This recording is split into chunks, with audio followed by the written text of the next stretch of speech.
In this video, I'm going to go into details about a bicycle that just came to my attention that is the first real rival to most of the small classical Brompton models. Both the steel frame and, in a funny way, even some of the titanium models. The bike I am talking about is the Kaicycle Neo. Let's start by looking at the video.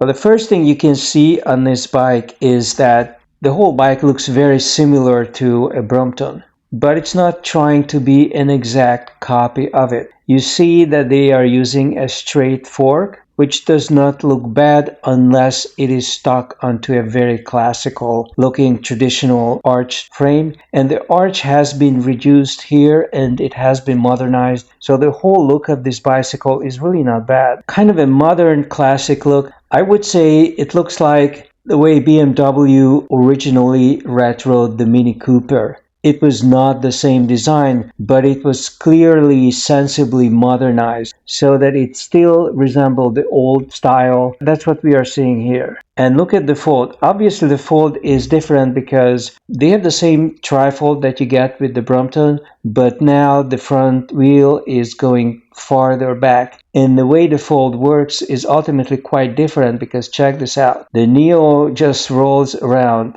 I don't think there's a Brompton that can do this quite like this. With everything in it, the brakes and everything. It is a trifold. You have a brake in the middle of the frame. The rear wheel goes under the arch, but the arch is much more sublime than the steel frame Brompton. And you get a fold that rolls in a very good way.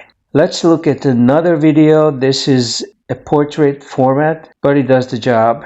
So this kind of shows you how it folds and how you can roll it about. And this is pretty amazing. So let's look at the details. First of all, why would you buy this bike? Well, if you are looking for a Brompton alternative, first off, the bike is a fraction of the cost of an actual Brompton. You compare even the cheapest ones that you would get. If you want to get a 12-speed, the very basic steel frame, heavy bike, over 26 pounds. It costs over $2,000. Even the 3-speed one is 25 pounds, $1,300. So this is a very, very compelling competitor to the Brompton.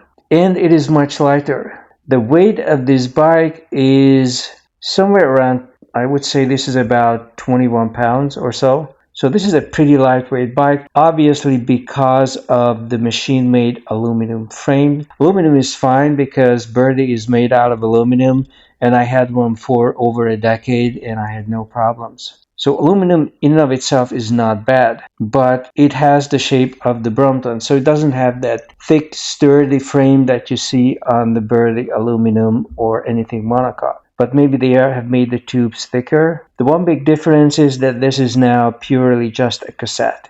And it is a pretty fat cassette at that. So you can go down to really, really low gears. This should be good for climbing. Unfortunately, there is no hub gear alternative to get the gear inches up so that you could go really fast, so that your upper gear, which is an 11 cog, which is what I have on my Brompton. If you read my book, you know the details. I have an 11 cog on the outside, and I have the 3-speed hub gear set that came with the original 6-speed Brompton of 2017. So I can go really fast. I can pedal on a downhill at 30 miles an hour endlessly. You cannot do that with this one because it's just a cassette. But on the other hand, the cassette is very lightweight. So if the whole idea is to get a cheap bike that is stylish, lightweight, then you got it. There is internal cabling, which some people like. I personally do not care much about it, but I do acknowledge that this is a cleaner way to go. Your cables are not going to be in the way as much and so on. We are getting internal cabling. We are getting an excellent fold that is sort of similar to the Brompton, but a tiny bit longer. I would say a teeny tiny bit bulkier, but rolls so nicely. We are getting a very lightweight cassette. The whole bike only weighs 21 pounds. And check this out. These are hydraulic disc brakes, light years above anything you can get from a Brompton steel frame or even from a Brompton's titanium. You would have to get that ugly, super bulky G-line to get a disc brake set, which in this case you can get for a fraction of the price and in a much, much smaller package. And some of these bikes look really elegant. Their finishes are really cool looking. We have solved the braking problem. The bike is very light. You don't need to get anything extra to make it roll in a stable way. It rolls very nicely, at least as far as I can tell from the video. You get internal cabling. I don't think it looks any better than the external one, but okay, it's a bit more protected from the dirt. And the price is right. This is machine made, definitely not a handcrafted piece of art. I would say a steel Brompton frame is going to last the rest of your life, possibly for the rest of your grandson's life if you give it to him, which is probably not going to happen with this frame. It has the same kind of hinge. Is it going to last that long? Probably not as long as a steel Brompton, but it's probably going to go for a decade or two, which for the price is absolutely mind-blowing. So we don't have to refabricate the Brompton frame to get a decent brake set. We don't need to drill the frame to get in-frame cabling. We get a really good deal with this bike and it's very cheap. But on the other hand, what are the things that they still have missed? Well, the first thing is there's not much of any suspension here. They have the same elastomer suspension that the Brompton has, but the problem is the Brompton has huge aftermarket support. So just as I described in the book and some of my videos as well, I have upgraded this for about $100 and it really makes a big difference.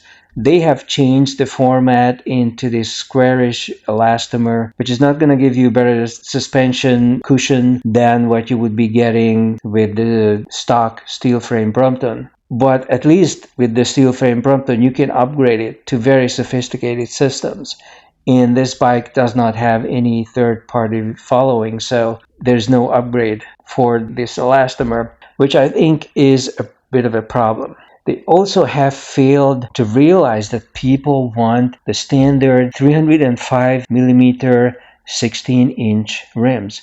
We don't want 349. They put in nice rims. They are aerodynamic. They are really nice. They are colored and all that. But they are 349 and there are hardly any tires for those rims. You can't get a decent 2.0 wide tire such as the Big Apple 16-inch, which would fit 16-inch wheels. It's not going to fit this one. We have one tire, the Scorcher tire, which is 1.5 in width, that fits this rim, but unfortunately it's a racing tire. Scorcher does not make any treaded tire that would fit either the classic Brompton or this bike. So that was a big miss. I really would have liked to see a tiny bit smaller wheel so we would have genuine 16-inch rims so we could load whatever we wanted to load on it up to 2 inches in width, and there's a much better selection of tires for the standard 16-inch rims. There is also no front suspension. I don't think it would have taken that much of an effort to put a suspension up here, at least into the handlebar. They could have tried to do something. I understand that they want it to be as compact as possible and as lightweight as possible. So not everybody is crazy about having front suspension on the Brompton. I personally would prefer to get it because I use mine mostly for touring and long distance. But then the Brompton company itself is selling the bike now with some gear configurations that are meant for long distance exploration. And I'm talking about the 12-speed specifically, which actually has a very nice gear range. With this one, you have nice climbing ability. You have a pretty decent selection of low gears, but the top gear 11 cog is not going to be faster than about 20 miles an hour. That's about as much as you can crank out of it, disregarding how strong you are.